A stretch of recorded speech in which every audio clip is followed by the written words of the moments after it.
Hello guys, today I will be showing you how to enable low power mode automatically on iPhone. If you find this video helpful, please do like and subscribe.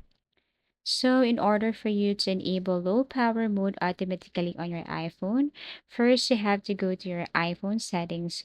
You have to click at this gear icon below, tap this one. Now, once you open your iPhone settings, you have to scroll down and look for the battery section or battery option right here. Click this one.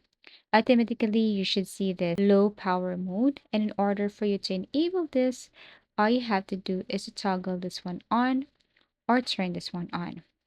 And basically, that's it. Now, enabling low power mode automatically on your iPhone offers several advantages, especially for maximizing battery life and minimizing interruptions. It will extend battery life, hands-free battery saving, custom triggers with shortcuts, reduce heat and resource usage, and helps in critical situations. Lastly, minimal impact on core features. So basically that's it. Thank you so much for watching and see you again in our next video tutorials.